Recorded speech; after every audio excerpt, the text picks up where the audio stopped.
안녕하세요. 반갑습니다. 오늘은 제 이야기를 좀 하면서 설교를 시작하도록 하겠습니다. 어렸을 때부터 성인이 될 때까지, 그래서 대학도 가고 직장을 다니면서까지도 저는 목회를 할 거라는 생각은 단 한 번도 한 적이 없었습니다. 저는 이제 직장도 다녔었고요. 물론 교회도 좋아했고 말씀 공부하는 게 너무 행복했고 사람들이 말씀 안에서 이 변화되는 모습을 보는 게 너무 기쁘긴 했었어요. 그래도 목회자가 되거나 또는 선교사가 된다는 건 단 한 번도 생각해 본 적이 없었습니다. 오히려 저는 돈이 벌고 싶어요. 돈이 벌고 싶었어요. 정말 간절히 벌고 싶었어요.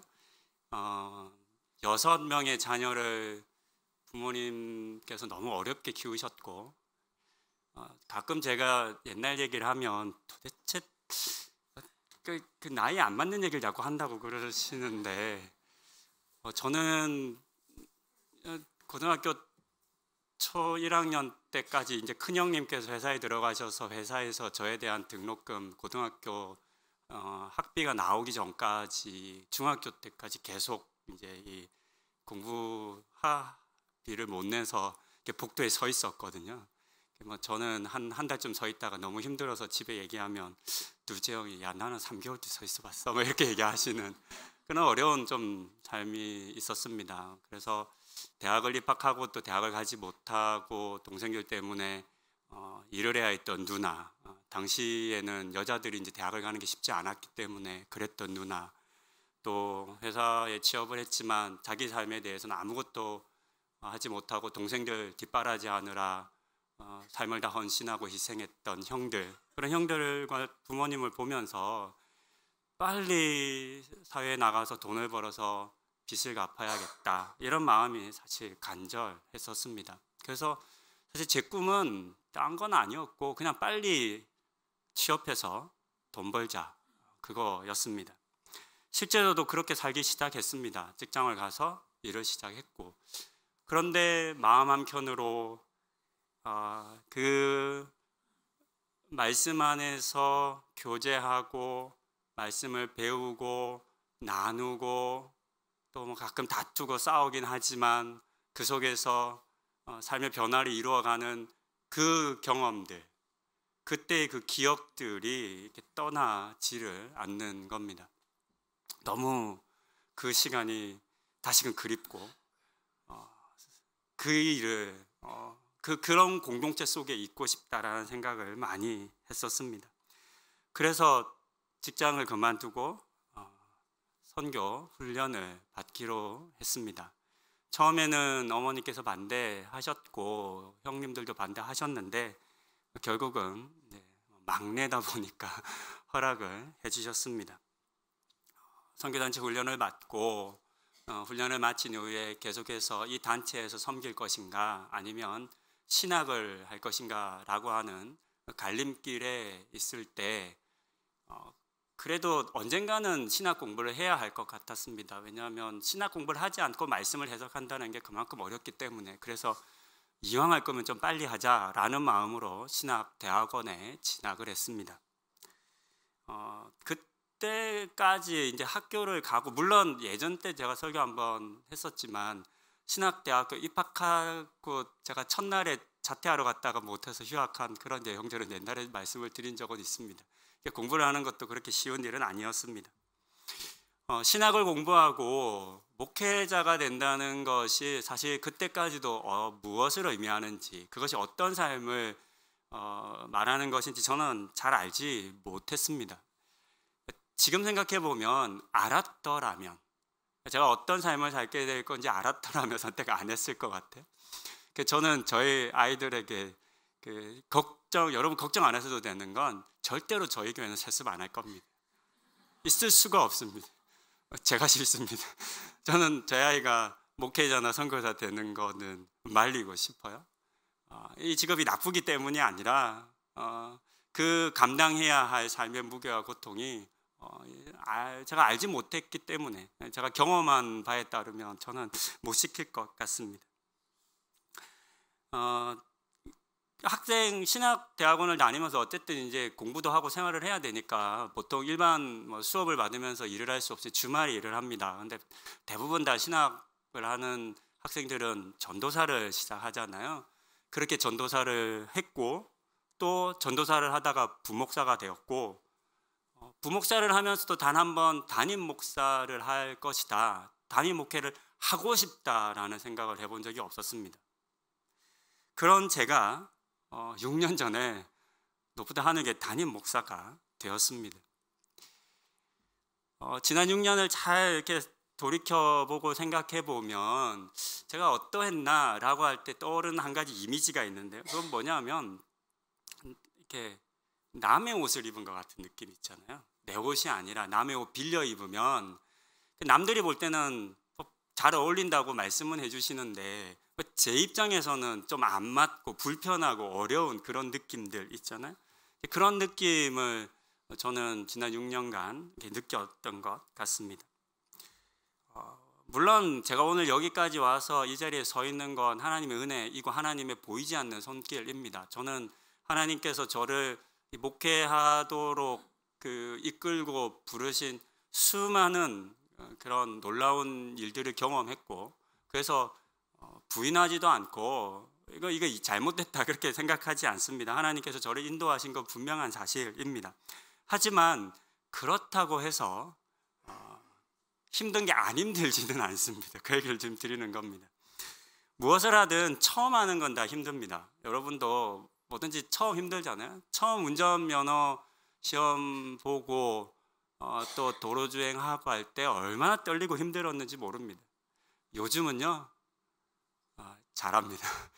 요즘은 운전을 하는 건지 그냥 몸이 움직이는지 그냥 모르게 잘합니다. 저의 첫 담임 목회도 처음이었기 때문에 마찬가지였습니다. 처음 하는 저도 힘들었고 또 이런 생각이 듭니다. 처음 담임을 해서 힘들어하고 서툰 저를 담임으로 두신 성도님들도 얼마나 힘드셨을까 이런 생각을 합니다. 나름 잘해보려고 했지만 생각대로 되지 않은 것도 많았고 계획하고 또 진행했던 것과는 다르게 이루어진 것도 많습니다. 여러 다양한 교회 모임들과 조직과 부서와 셀을 운영하는 데 있어서 미숙함이 있었고요. 또 성도님들의 필요를 채우고 또 마땅히 교육하고 또 훈련해야 할 것들 사이에서 우왕좌왕하는 모습도 있었습니다. 이렇게 하겠다, 저렇게 하겠다, 이 일하고 싶다 이렇게 말하고 설교했지만 다 지키지도 못했습니다. 준비가 되지 않아서도 못했고 잘 몰라서도 잘못 말한 것도 있었고 또 제 의지와 상관없이 상황과 여건이 안 돼서 못한 것들도 있습니다. 어쨌든 결과적으로 보니까 공수표를 날린 경우가 적지 않았습니다. 실제 우리 목사님 그렇다라고 하시는 분들도 있는 걸로 알고 있습니다. 어떤 경우는 시간이 지나서 나중에서야 후회되는 그런 일들이 있습니다. 내가 그때 이렇게 했었어야 되는데, 내가 그때 이렇게 말했어야 되는데, 내가 그때 이런 말 하지 않았었어야 되는데 등과 같은 아쉬움과 또 후회가 밀려오는 일들도 많이 있었습니다. 가만 앉아서 나는 언제쯤이면 이런 후회하지 않고 목회할까? 언제쯤이면 확신에 찬 목회를 하고 여러분들에게 명확한 비전을 제시하면서 교회를 이끌어갈 수 있을까? 정말 그런 날이 오기는 할까? 이런 생각들을 저도 합니다, 여러분. 물론 쉽지는 않은 것 같습니다. 친하게 지내는 선배 목사님들이 있습니다. 자주 만납니다. 목회자들이 아무래도 목회자들을 만나야 그나마 좀 말이 마음껏 얘기할 수 있기 때문에 목회자들을 자주 만나는데요. 그 중에서는 굉장히 사역을 잘하는 것으로 알려진 목회자 선배분들도 계십니다. 사역을 잘하는 분들이 있습니다. 그래서 그분들을 만나면 제가 늘 존경스러워하고 또 그분들한테 뭘 배울 게 없을까 말씀하시는 거나 이렇게 목회에 대한 방법들을 알려주실 때 귀담아 듣습니다.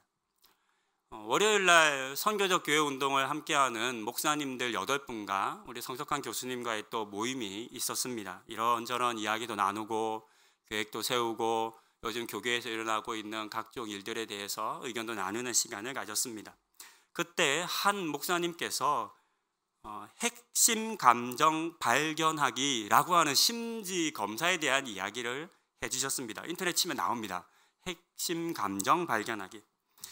64가지의 항목에 이렇게 답을 이렇게 뭐 V표나 이렇게 해서 몇 개가 있냐 이런 거 이제 한 다음에 총 16가지의 감정 중에 그 감정의 내용을 보면 부담감, 경쟁심, 억울함, 열등감 등등의 감정이 있는데요. 그 중에서 지금 내가 어떤 것을 핵심 감정으로 느끼는지를 이렇게 검사하는 그런 검사입니다. 목사님께서 해보자고 그렇게 하셔서 했습니다. 목사님들이 8명의 담임 목사와 한 분의 교수님이 한 이 핵심 감정 그 설문의 내용을 말씀드리면 억울함과 부담감이 비슷하게 1등이었고요. 그 다음에 거의 차이 안 나게 열등감이 뒤를 이었습니다. 이제 이런 결과도 되게 중요했는데 이제 제가 더 놀란 게 있습니다.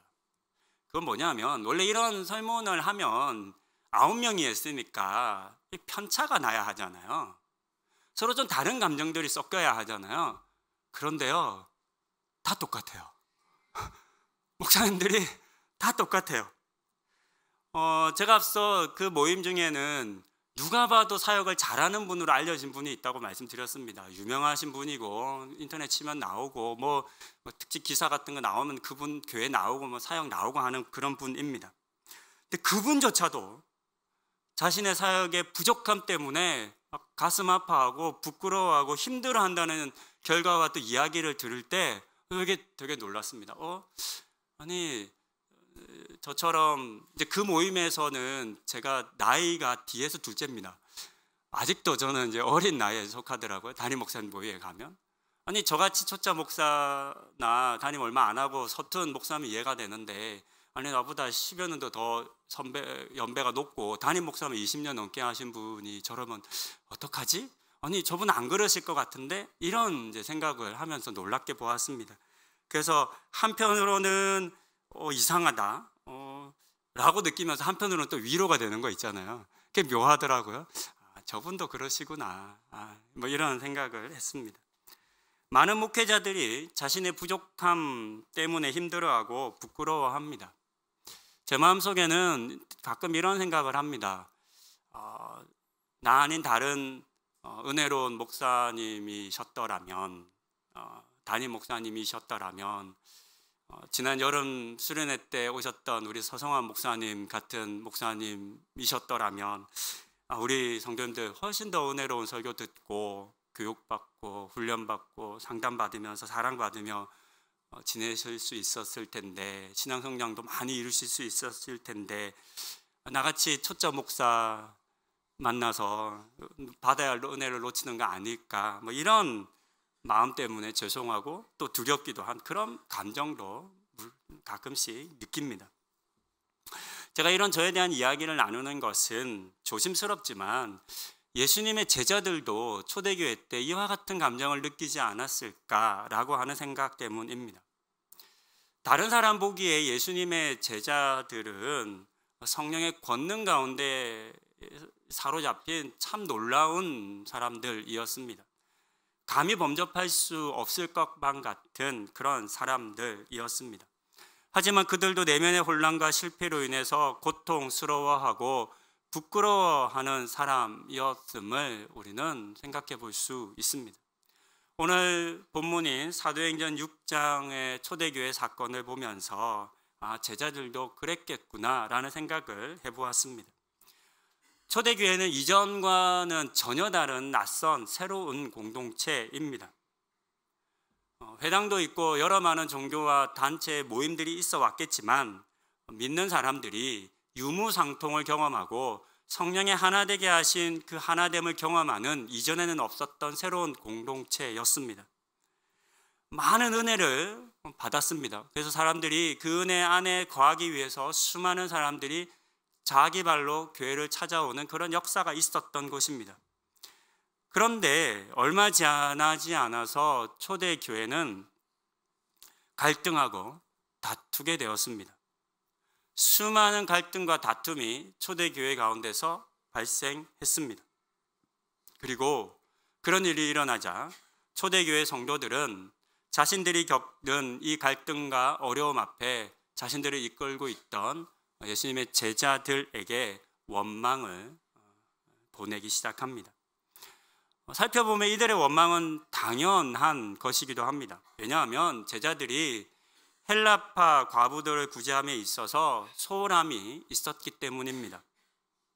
그래서 그들은 제자들을 비난했습니다.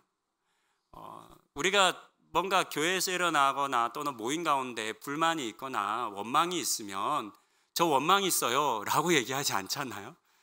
그렇게 얘기하는 분은 없으시죠? 다르게 얘기했을 겁니다. 우리 교회 큰일 났어. 우리 이거 심각한 문제야. 어떻게 제자들이 팔이 안으로 굽는다고 알아 못 쓰는 자기들하고 똑같은 말 쓰는 사람들만 챙기고 다른 말 쓰는 사람들은 이렇게 소홀히 할 수 있어? 참 나쁜 일이야. 큰일 났어. 이런 이야기들이 오고 갔을 겁니다. 이때 제자들은 어떤 감정을 느꼈을까요? 사도행전 6장에서 헬라파 과부들이 구제에 빠지는 것으로 말미암아 헬라파 과부들을 살피는 사람들의 비난과 비판과 원망이 초대교회 가운데 있었는데 이 모든 일들을 경험하고 그 원망을 듣는 제자들의 감정은 어땠을까요? 화가 났을까요? 변명하고 회피했을까요? 그랬다면 본문 이후의 사건은 좀 달라졌을 텐데 그러진 않았던 것 같습니다. 이때 제자들은 아마도 성도들의 기대에 미치지 못했다라고 하는 자괴감, 자신의 실수와 부족 때문에 누군가가 상처를 입고 아파한다라고 하는 죄책감 등을 느꼈을 것 같습니다. 저는 이 본문으로 2016년 12월 8일에 이미 한번 설교를 했었습니다. 그날은 우리 교회에서 처음으로 했던 안수입사, 권사, 임직식 날이었습니다. 그때는 본문에 안수하여 사람을 세우는 것을 중심으로 설교를 했었는데 오늘은 조금 다른 측면에서 초대교회에 있었던 이 위기를 어떤 방법을 통해서 극복했는지를 좀 말씀드리고자 합니다. 예루살렘 출신 사람들은 당시에 아람어를 사용했습니다. 그 아람어를 사용하는 과부들이 있었고 이방의 그리스어를 이제 헬라입니다. 그리스어를 말하는 이방 출신 과부들이 초대교회 가운데 많이 있었습니다. 예전 설교 때 배경을 좀 말씀드렸는데요. 당시에는 예수님의 재림이 곧 이루어질 것이다라고 하는 생각을 했었습니다. 그런데 예수님께서 어디로 재림하시냐면 예루살렘 건너편에 있는 겟세마네 동산으로 온다라고 사람들은 기대하고 생각했었습니다. 그래서 예루살렘 그 성전과 겟세마네 동산 사이에 많은 무덤이 있다라고 말씀을 드렸어요. 이제 그 무덤에 이제 묻히기를 바라는 과부들이 많이 있었습니다. 그래서 대거 예루살렘에 이주해서 거주했습니다. 원래 과부는 가족과 친척들이 돌봅니다. 이스라엘 사회는 고아와 과부에 대한 가족과 친척의 책임을 굉장히 강하게 규정하고 있기 때문에 이스라엘 사회 유대인들은 이와 같은 일들을 잘 지켰습니다.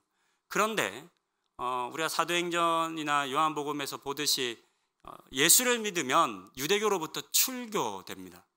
근데 출교라는 말은 단순히 너 나가라는 의미가 아니라 그동안 우리를 통해서 얻고 누렸던 모든 보호로부터도 떠나야 돼 라고 말하는 겁니다. 기독교인이 됐다는 것, 그리스도인이 됐다라고 하는 것은 자신이 속한 공동체를 떠난 것뿐만 아니라 지금까지 누려왔던 것들도 동시에 떠난다라고 하는 의미가 있었습니다. 그러니 이 과부들은 더 이상 가족과 친지들로부터 돌봄을 받지 못하는 상황이 된 겁니다. 이들은 교회의 보호를 받기 시작했습니다. 교회는 이런 과부들을 모른 척하지 않고 돌보았습니다. 하지만 그 수가 기하급수적으로 늘어났습니다. 이들을 돌보고 섬기는데 어려움이 생겼습니다. 교회가 많은 부담을 떠안게 되었습니다. 그리고 이런 혼란한 때에 아쉽게도 제자들은 이 일을 잘 감당하지 못했습니다. 이방 지역에서 온 과부들이 매일의 구제에서 그만 빠져버렸습니다. 이것은 단순히 그들이 구제품을 받지 못했거나 또는 지원금을 받지 못했다라고 하는 의미가 아닙니다.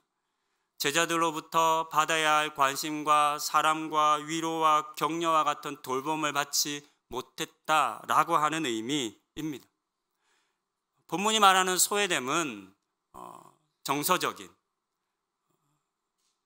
삶 속에서의 소외를 의미합니다. 아마도 오늘날 교회에서 여러분들이 내가 너보다 하늘교회 교인이지만 나는 목회적 돌봄을 받지 못하고 있는 것 같아 라고 라는 생각을 가지신 분들과 별반 다르지 않는 그런 상황이라 할 수 있겠습니다. 제자들이 의도를 가지고 그들을 차별하고 소외시켰을 것이다 라고는 생각하지 않습니다. 제자들도 나름 열심히 교회를 섬기고 과부들을 섬겼을 겁니다. 하지만 그들의 눈에 헬라파 과부들은 보이지 않았습니다. 그들의 눈밖에 있었던 겁니다. 그 헬라파 과부들이 사랑받지 못하고 소외되어 있다는 것, 목회적 돌봄이 간절히 바라지만 아무 말 하지 않고 있지 않았을 텐데 그렇게 말했지만 그와 같은 요청과 필요들이 전달되어지지 않고 또는 놓쳐진 겁니다. 의도하지는 않았지만 결과적으로 제자들의 눈에 미치지 못한 곳에서 원망이라고 하는 열매가 맺혔고 그것이 크게 자랐습니다. 그리고 그것은 초대교회의 제자들에게 큰 부담과 위기로 다가왔습니다. 이때 제자들은 이 원망을 들으며 그것이 자신들의 부족함과 잘못으로 인한 것을 부인하지 않았습니다. 이와 같은 문제가 일어난 것을 어떤 조직의 문제이거나 또는 여건의 문제, 다른 사람 때문이라 회피하지도 않았습니다. 자신들의 역량이 부족하다는 것, 자신들의 눈과 손과 발이 그 역할을 충분히 하지 못했다라는 것을 인정했습니다. 그 인정이 너희 가운데서 성령과 지혜가 충만하여 칭찬받는 사람 7을 택하라 라고 하는 부탁으로 확인됩니다. 이것은 명령이 아닙니다. 사람을 세워주십시오. 부탁드립니다. 우리가 이 부분을 잘 하지 못했습니다. 우리가 이 부분에 부족함이 있었습니다. 그러니 사람을 세워주십시오 라고 간절히 부탁한 것입니다. 교회와 성도들은 이 부탁을 기쁘게 받았다라고 성경은 이야기합니다. 그리고 스스로 7사람을 찾아 세워줍니다. 제자들은 세워진 7사람에게 자신들의 눈이 미치지 못한 영역을 위임해 주었습니다. 우리가 부족해서 일어난 일입니다. 그러니 우리의 부족함을 채워 동역하여 주십시오라고 부탁하며 자신들이 가져왔던 권한을 넘겨 주었습니다. 그동안 자신들이 차지하고 있던 자리도 비워 주었습니다. 이처럼 제자들은 초대교회의 위기를 극복하기 위해서 다른 방법을 찾은 것이 아니라 사람을 세우는 방법을 통해 이 위기를 이겨내었습니다. 제자들은 다른 일을 할 수도 있었을 겁니다. 다른 사람을 탓을 했을 수도 있고, 아니 이렇게 수많은 사람들이 몰려오는데 우리가 뭐 손이 10개냐 어떻게 하냐라고 변명했을 수도 있습니다. 자신들의 업무를 새롭게 분장하는 것으로 조절했을 수도 있고, 어쩌면 보다 효율적인 과부의 관리를 위해서 과부세를 재편했을 수도 있습니다. 하지만 그렇게 하지 않았습니다. 잘 돌보지 못한 자신들의 한계를 인정했고 재발하지 않도록 이 일을 맡아줄 사람들을 세우고 그들에게 권한을 위임해 주었습니다. 오늘은 우리 교회의 권사와 집사를 세우는 선거가 있는 날입니다. 어떤 분들은 선거는 왜 하는지 모르겠다. 아니 집사와 권사 세워서 뭐하라고 세우는지도 모르겠다. 그럼 뭐 하는 사람인지도 모르겠다 라고 말씀하십니다.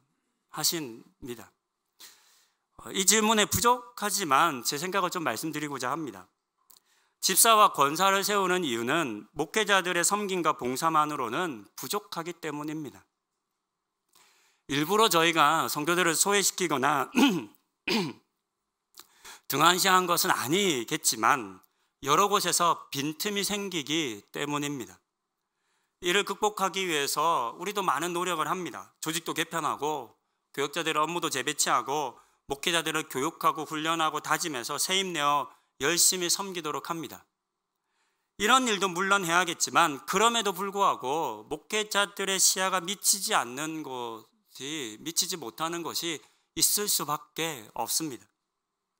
그래서 예수님의 제자들이 초대교회 성도들에게 부탁드렸던 것처럼 저를 비롯한 우리 목회자들과 또 이미 직분받은 우리 직분자들이 또 다른 우리 성도님들께 부탁을 드립니다. 사람을 세워 주십시오.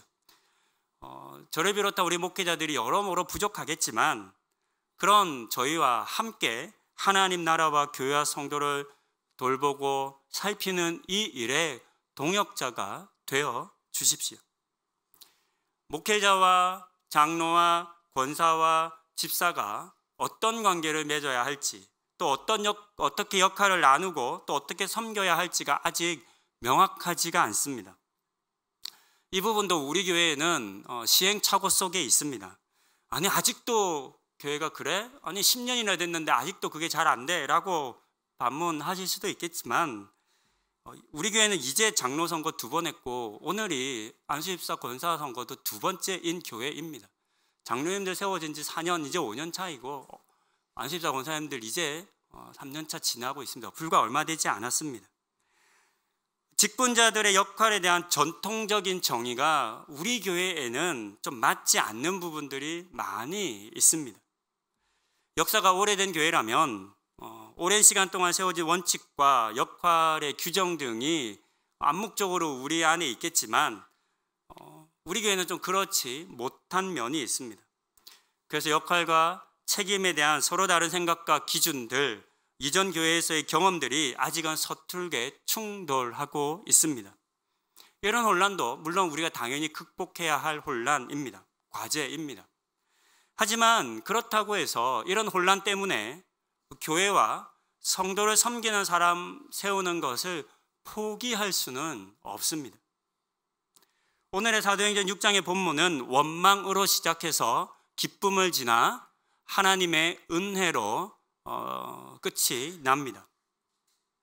원망으로 시작했지만 제자들이 자신들의 부족함을 인정하고 사람 세우기를 부탁했을 때 성도들은 이 일을 기쁨으로 받았습니다. 원망을 기쁨으로 바꾸었던 교회였습니다. 그러자 오늘 본문의 7절에 기록된 것처럼 하나님께서는 이 교회 가운데 놀라운 하나님의 은혜를 부어 주셨습니다. 저는 이것이 교회 안에서 이루어져야 할 모습이라고 생각해 보았습니다. 원망을 기쁨으로 바꾼 그것이 하나님의 은혜를 우리에게 가져다 준다라고 하는 이 사실을 우리도 알아야 하고 또 맛보아야 할 것입니다. 원망에 낙심하지 않고 이 원망을 바꾸어가는 교회, 그런 교회가 되기 위해서 이 일은 목회자들만으로는 이룰 수 없습니다.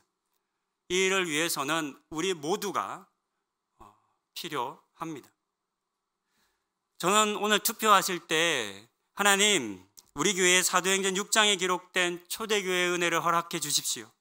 세워질 7명의 권사와 집사를 통해서 원망이 기쁨으로 바뀌는 은혜를 우리 가운데 허락해 주옵소서라고 기도하시는 마음으로 투표에 참여하시면 좋겠습니다. 설교를 마칩니다. 앞서 설교의 서두에서 저에 대한 이야기를 좀 나누었습니다. 힘들다는 얘기만 드린 것 같은데 그렇지는 않습니다. 힘든 건도 있지만 좋은 것도 너무나 많습니다. 때로 힘들고 지치고 두렵고 어제도 잠을 거의 설쳤어요. 토요일 밤에 눈 감았다 눈 떠본 적은 단 하루도 없는 것 같아요. 여전히 저는 토요일 밤이 되면 긴장하고 잠을 굉장히 설치고 잔 건지 안 잔 건지 알람 소리를 듣고 깨본 적은 거의 없는 것 같아요. 알람 울리기 전에 이미 일어나서 시계를 12번도 더 보고 그러고 일어납니다. 오늘도 그렇게 일어났습니다. 그렇지만